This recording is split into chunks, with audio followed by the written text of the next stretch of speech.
Hello students, today I am going to explain you chapter 6 from the book Footprints Without Feet. Okay, and the name of the chapter is The Making of a Scientist. So हम थोड़ा सा पहले author का intro देख लेते हैं. Richard Atbright has received the Shell School Award and Sherling Plug Award for Biochemistry and Molecular Biology. It was his uh, fascination for butterflies that opened the world of science to him. Okay, Robert Edward Ebright नाम का एक person है जिसको कि कुछ awards मिले हुए हैं और उसके बाद में उसने बायोकेमिस्ट्री में जो है उसका बायोकेमिस्ट्री एंड मॉलिक्यूलर बायोलॉजी में उसने ये अवार्ड्स जीते थे. एंड वो क्या था, वो काफ़ी ज़्यादा फैसिनेटेड था, अट्रैक्टेड था, लगाव था किससे, बटरफ्लाइज से, और इसी की वजह से वो साइंस की दुनिया में पहुंच गया. ओके, ये हो गया हमारा थोड़ा सा intro. Now let's get start. Okay, at the age of 22, a farmer scout of the year excited the scientific world with a new theory on how cells work. ठीक है, 22 की एज में एक किसान scout of the year excited, wait, okay, farmer नहीं है, farmer है, मतलब पुराना, बहुत पूर्व. ठीक है, so at the age of 22 a former scout of the year, कोई जो पहले बना हुआ था, कौन बना था, क्या बना था, स्काउट ऑफ द ईयर बना था. वो एक्साइटेड था the scientist world with a new theory, उसके पास एक नई थ्योरी थी, हाउ सेल्स वर्क, सेल्स कैसे वर्क करती हैं, इस बात को लेके. Richard H E bright and his college roommate explained the theory in an article in the proceeding of National Academy of Science. उन्होंने नेशनल एकेडमी ऑफ साइंस में अपना एक आर्टिकल, मतलब एक उन्होंने लिखा, जो भी उन्होंने रिसर्च की थी. किसने, रिचर्ड एच ई ब्राइट और उनका एक कॉलेज का रूममेट था. दोनों ने मिलके एक थ्योरी बनाई, उस थ्योरी को उन्होंने लिखा और उसको आर्टिकल को उन्होंने पब्लिश कराया, दिया कहाँ पर, नेशनल एकेडमी ऑफ साइंस को दिया. ठीक है, it was the first time that this important scientific journal had ever published the work of college students. Okay, ये पहली बार था कि इतना, मतलब इतनी बड़ी जो भी एकेडमी है, जो नेशनल एकेडमी ऑफ साइंस, ये किन्हीं कॉलेज के बच्चों के एक आर्टिकल को, एक रिसर्च को पब्लिश करने वाली थी जर्नल को. वरना ये लोग, मतलब जो बड़े हाई फाई साइंटिस्ट होते होंगे या जिनके बड़े अचीवमेंट्स होते होंगे, उनके लिए ये लोग पब्लिश करते होंगे. जो इनिशियली कॉलेज के स्टूडेंट्स हैं उनके लिए नहीं करते होंगे, बट ये फर्स्ट टाइम था कि उन्होंने ऐसा किया. इन sports that would be like making the big leagues at the age of 15 and hitting a home run your first time at bat.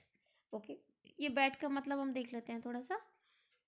A home run in the game of baseball when the batter scores a run after running safely around all bases and back to home plate without stopping. A ball hit out of the playing field is also called a home run. Getting a paper published at the age of 15 and a scientist journal is here compared to scoring a home run while batting for the first time. देखिए, baseball जो game होता है उसमें home run करके एक चीज़, जैसे run out होता है क्रिकेट में, ठीक है, तो ऐसे यहाँ पे होम रन करके कोई एक प्रोसेस होती है जिसमें क्या होता है, home run is a game of baseball का एक गेम है. In is when the batter scores a run after running safely around all bases, सारे बेसिस से वो निकल के जाता है उसमें और काफ़ी अच्छा स्कोर बनाता है. And back to home plate without stopping, रुके बिना सीधा अपने होम प्लेट पर पहुंच जाता है वो. ठीक है, a ball hit out of the playing field is also called home run. ठीक है, किसी बॉल को एकदम हिट करके मारा जाए खेल की जगह से, जिससे वो खिड़कियों के कांच वाँच टूट जाते हैं, कुछ उस टाइप का, उसको भी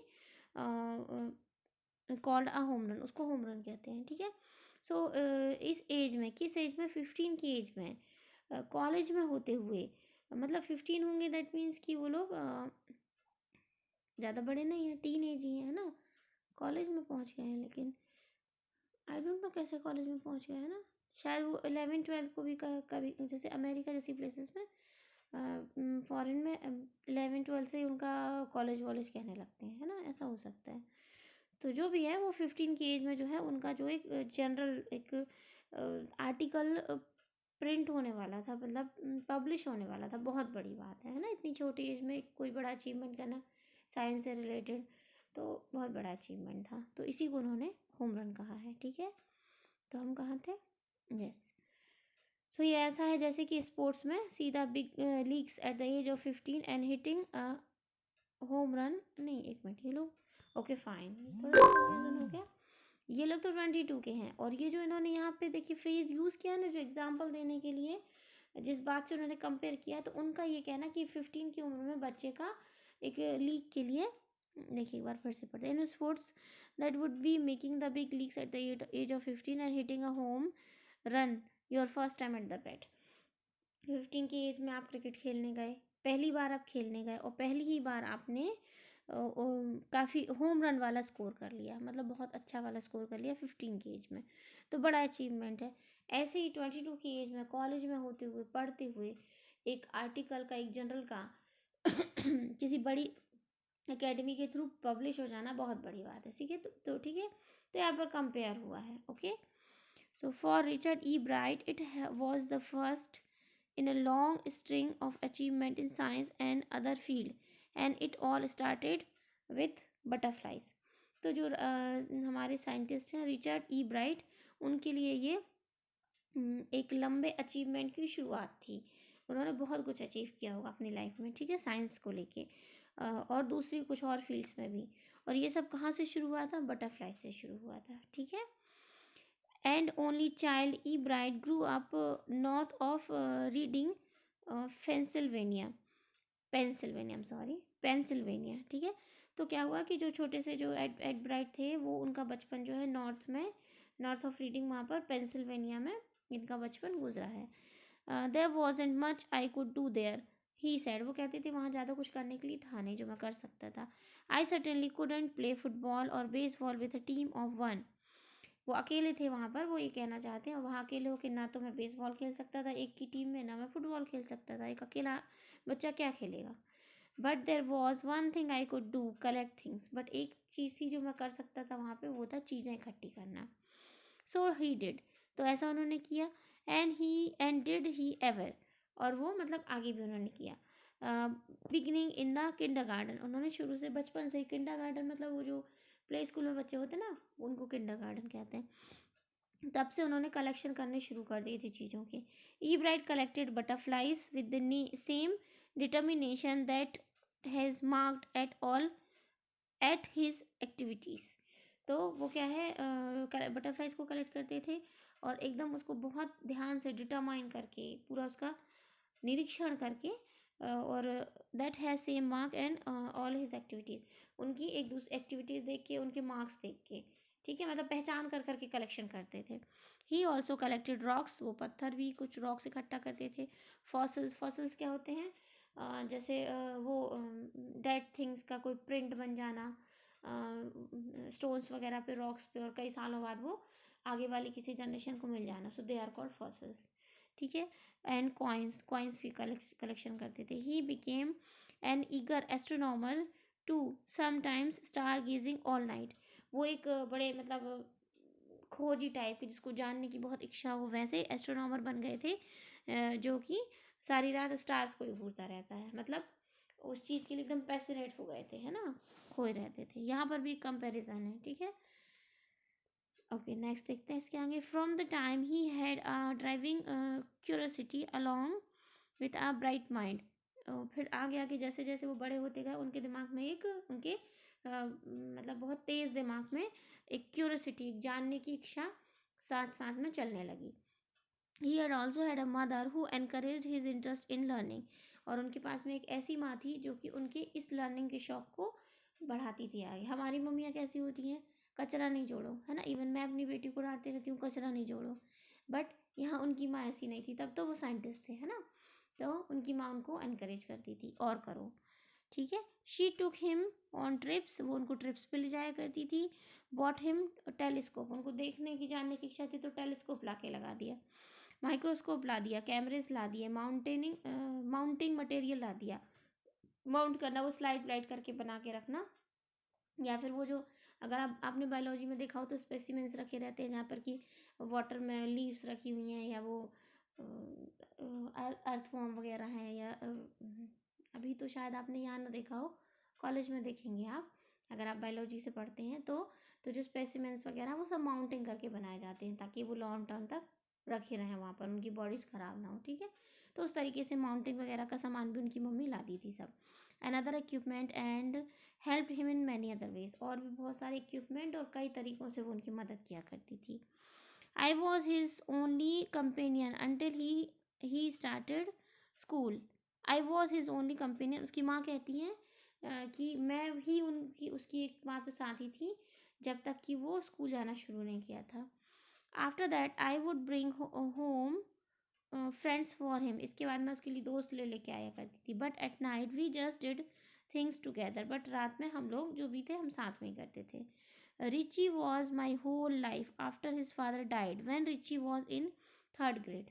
तो जब रिची जो था वो थर्ड, मतलब कि कौन, रिचर्ड ई ब्राइट, जब वो थर्ड क्लास में थे तो उनके पापा की डेथ हो गई थी, और उसके बाद में उनकी माँ का कहना रिची ही मेरे लिए सब कुछ था। She and her son spend almost every evening at the dining room table, वो और उसकी माँ जो है वो दोनों हर शाम डाइनिंग रूम की टेबल पर साथ बिताते थे। If he didn't have things to do I found work for him, तो not physical work but learning things his mother said he like it. तो माँ कहती हैं कि अगर उसके पास, यहाँ पे देखिए ये कॉन्वर्सेशन कैसा है, बीच में खुद माँ बोलने लगती हैं, कहीं बीच में कुछ रिची बोलने लगते हैं, और फिर बाद में जो हमको हमारा राइटर पता चलेगा, जो कि हमें भी इनिशियली दिया ही नहीं है, राइटर बोलने लगता है ना। तो 3 लोगों के पॉइंट ऑफ व्यू से स्टोरी हम पढ़ रहे हैं। अभी हम मदर का सुनेंगे। तो मदर कहती है if he didn't have things to do, अगर उसके पास कुछ करने को नहीं होता था, I found work for him, मैं उसके लिए काम खोज लेती थी। नॉट फिजिकल, कोई फिजिकल वर्क नहीं कराती थी कि हमारी मम्मी क्या बोलेंगी, कपड़े धो दो जाके, है ना। वो मेंटल वर्क कराती थी, तब तो वो साइंटिस्ट है ना, सिंपल सी बात है, स्पेशल लोग ऐसे ही नहीं होते। तो क्या है कि not physical work but learning things, कुछ लर्न कराती थी। His mother said he like it, उसकी माँ कहती थी कि उसको ये पसंद है। एंड लर्न ही डिड, ही वो उससे सीखते भी थे। He earned top grades in school में उनके बहुत अच्छे ग्रेड्स आए। On everything he was just like every other kid, his mother said, और every day on every day things he was just like every other kid. तो हर दिन के जो हमारे रोज़मर्रा के रोज़ वाले काम हैं उन सब में वो नॉर्मल हर जो बच्चा करता है वैसा ही था, माँ कहती है। But the time he was in second grade, पर जब वो थोड़ा बड़ा हुआ और सेकेंड ग्रेड में था, Ebright has collected all 25 species of butterflies found around his home town. सोचिए, मतलब जब वो सेकेंड ग्रेड में था, दैट मीन्स कि होंगे वो 8 ईयर्स के, है ना, 7-8 ईयर्स में उन्होंने 25 टाइप की अलग अलग बटरफ्लाई की स्पीसीज जो उनके घर के आसपास मिलती थी वो कलेक्ट कर चुके थे। 25, उनको पता था कि ये 25 डिफरेंट डिफरेंट टाइप की है, 8 ईयर्स की एज में, ठीक है। ओके, सी फॉलोइंग बॉक्स। बॉक्स देखते हैं। Species and sub species of butterfly collected in 6 weeks in reading, Pennsylvania. Reading करके, जो वहाँ पे स्टेट होगा या आई डोंट नो विलेज है, टाउन है, तो वहाँ पर पेंसिल्वेनिया के वहाँ पर उन्होंने species and sub species of butterfly, उन्होंने जो बटरफ्लाई की स्पीसीज और उनकी सब स्पीसीज कलेक्ट की थी उनके नेम मेंशन्ड हैं, ठीक है। एक बार हम देख लेते हैं। Okay, now see, so this is the table जहाँ पर कि उन्होंने जो कलेक्शन किया था उनमें से कुछ स्पीसीज और सब स्पीसीज के नेम मेंशन्ड है, ठीक है। Okay, that probably would have been the end of my butterfly collecting, he said. तो वो कहते हैं कि ये जो है ये मेरा शायद बटरफ्लाई कलेक्शन का मतलब एंड है। But then my mother got me a children book called the travel of monarch X. तो फिर उन्होंने कहा कि मतलब ये कलेक्शन करने के बाद उनको लगा हो गया, इसके बाद आप शायद ये लास्ट है। लेकिन तभी उनकी माँ ने उनको एक बुक ला के दी, that is travel of monarch X, ठीक है। That book which told him monarch butterflies migrate to Central America open the world of science to the eager young collector. ठीक है, तो जब ये बुक उन्होंने पढ़ी तो उनको पता चला कि कैसे सेंट्रल अमेरिका से विच टोल हाउ मोनार्क बटरफ्लाई जो है वो माइग्रेट टू सेंट्रल अमेरिका, कैसे वो मोनार्क बटरफ्लाई सेंट्रल अमेरिका चली गई, इसकी स्टोरी होगी वहाँ पे। मोनार्क जो है वो एक स्पीसीज होगी बटरफ्लाइज की। ठीक है, तो वो क्यों चली गई, कैसे चली गई, और ये सब बातों ने उन उस छोटे से यंग कलेक्टर के लिए, मतलब जो कलेक्ट करता था चीज़ें बटरफ्लाइज, उस कलेक्टर को साइंटिस्ट बनाने की रास्ते पर चला दिया। ठीक है, ओके, दैट बुक ये हो गया हमारा। At the end of the book readers were invited to help study butterflies migration. फिर ये बुक जो है ख़त्म होती है जहाँ लास्ट पेज पर, वहाँ उन्होंने देखा कि जो भी इस बुक को पढ़ रहा है उनको आगे पढ़ाई अगर वो करना चाहे, वो इंटरेस्टेड है, तो बटरफ्लाई माइग्रेशन की स्टडीज़ के लिए उनको मतलब वो आ सकते हैं यहाँ पर। They were asked to take butterflies to research by doctor Frederick A. तो वहाँ पर उनको बुलाया जाता था और बटरफ्लाइज के रिसर्च किसके अंडर में करनी होती थी, डॉक्टर फेडरिक ए के साथ में करनी होती थी।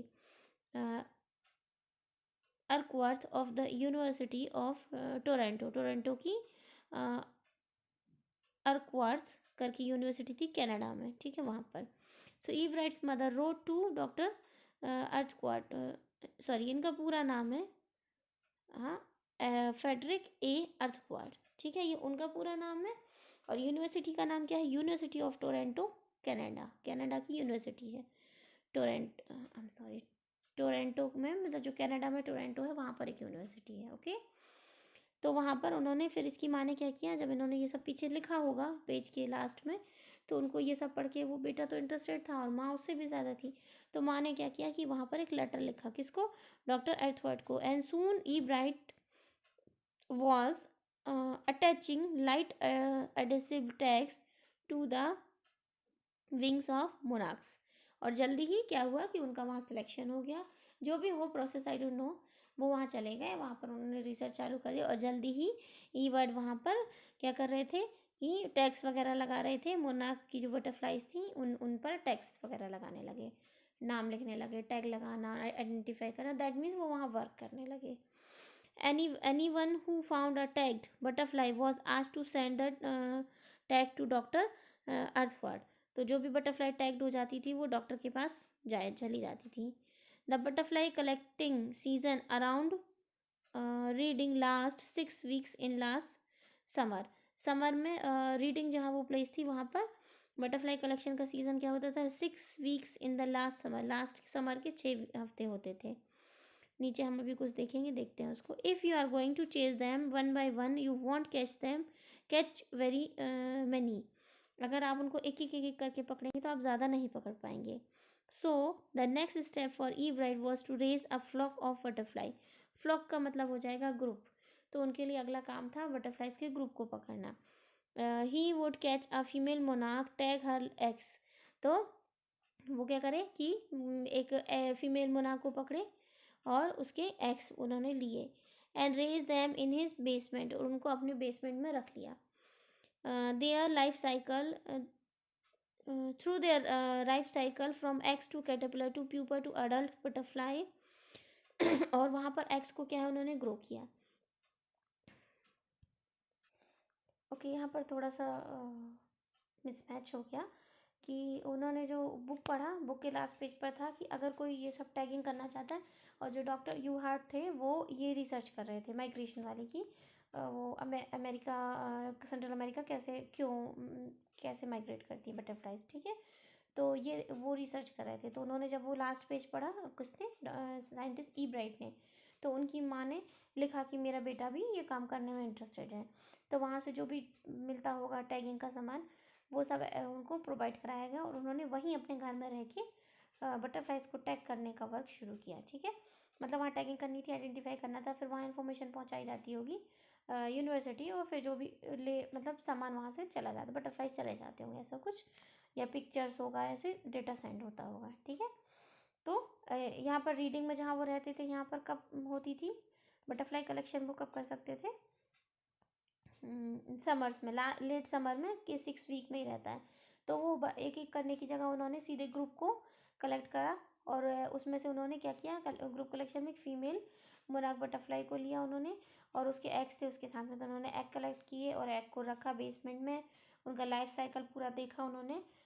एग से कैटरपिलर बना, कैटरपिलर से प्यूपा बना, और प्यूपा से एडल्ट बटरफ्लाई बनी, ये सब उन्होंने देखा। Then he would tag the butterflies sorry wings and let them go. इसके बाद वो विंग्स पे एक टैग लगा देते थे, कुछ आइडेंटिफिकेशन के लिए वहाँ पे लगा देते हैं, ताकि उनको प्रॉब्लम भी ना हो बटरफ्लाईज को, और फिर उनको जाने देते हैं। Then for several years his basement was home to thousand of monarchs in different stages of development. फिर कई सालों तक उनका जो बेसमेंट था वो मोनार्क नाम की बटरफ्लाईज का घर बना हुआ था, और वहाँ पर उनकी कोई कहीं प्यूपा हैं, कहीं कैटरपिलर्स हैं, कहीं बटरफ्लाईज निकल रहे हैं, ये सब लाइफ स्टेजेस चलती रहती थी। ठीक है, okay. Number and kinds of butterfly collected in 6 week. यहाँ पे एक हमें चार्ट दिया गया है। यहाँ पर आपको मैंने उस दिन भी चार्ट और वो जो आपको एनालिटिकल पैराग्राफ लिखने आएगा, कुछ उसी की एक तरीके की आप प्रैक्टिस देख सकते हैं कि यहाँ पर उन्होंने स्नॉट, फिर मोनार्क, फिर वाइट्स एंड सल्फर्स, फिर ब्रश फुटेड, फिर वुड नेम्फ एंड सटायर्स, और गोजेम्बर विंग्ड। इस ये 1 2 3 4 5 6 काइंड की बटरफ्लाईज कलेक्ट की उन्होंने। और कितनी कलेक्शन किया, 6 वीक्स थे ना समर के। फर्स्ट वीक में उनको एक मिली, ठीक है। सेकेंड वीक में उनको फर्स्ट वीक में उनको स्नाउट मिली थी, सेकेंड वीक में मोनार्क मिली, थर्ड में उनको ये वाली 3 मिली थी, ठीक है। और उसके बाद में फोर्थ वीक में उनको ये वाली काफ़ी सारी मिल गई थी। ऐसे ही करके ये पूरा डेटा दिया हुआ है, ठीक है। So eventually I begin to lose interest in tagging butterflies. It's tedious and there's not much feedback, E. Brett said. तो धीरे धीरे करते करते क्या है, धीरे धीरे इनका इंटरेस्ट ही ख़त्म हो गया, यही सब करते करते बटरफ्लाईज को देखना, उनको मतलब वही उनका ऑब्जर्वेशन करके और उनकी टैगिंग करना। और इसके बाद में वहाँ से कहाँ से, यूनिवर्सिटी से कुछ खास उनको फीडबैक और रिस्पॉन्स भी नहीं मिल रहा था, तो वो कुछ मतलब एक तरीके से बोर हो गए, उनका इंटरेस्ट ही ख़त्म हो गया था, ठीक है। ई ब्राइट ऐसा कहते हैं। In all that time I did it, he laughed. और इन ऑल द टाइम, उस समय बस यही ये करते रहे, वो हंसने लगे वो बोल के। Only 2 butterflies I had tagged were recaptured. और जितनी इन्होंने टैग की थी उनमें से 2 बटरफ्लाईज फिर से कैच की गई, फिर से पकड़ी गई। And they were not more than 75 miles from where I lived. और वो वहाँ से कितनी दूर पहुँच पाई थी, सिर्फ 75 मील्स ही पहुँच पाई थी, जहाँ वो रहते थे वहाँ से 75 मील्स बटरफ्लाई पहुँची थी, और वहाँ पर उनको किसी और ने कैच किया, तो वो टैग थी तो आइडेंटिफाई हो गई वहाँ पे, ठीक है। ओके ओके, अब यहीं तक करते हैं। Now I am giving you hard words.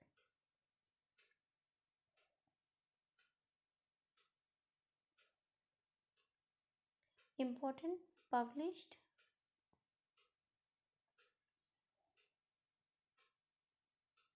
achievements,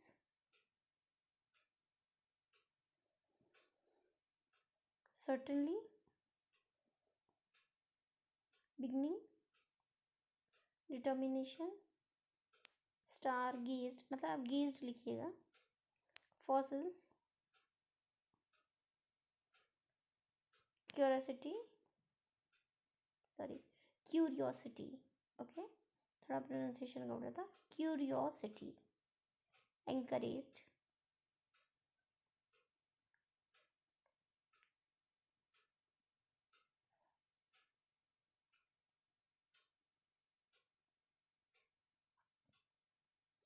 probably,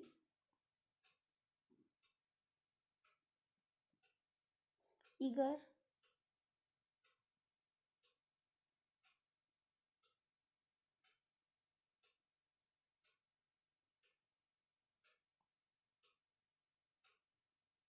chase, flock। Flock क्या है यहाँ पर देखिए, ऐसे जनरली तो फ्लोक इज द मतलब ग्रुप ऑफ शीप्स को कहते हैं, ठीक है। तो ग्रुप ऑफ बटरफ्लाईज को भी फ्लोक ही कहा गया है यहाँ पे। Caterpillar, basement, eventually,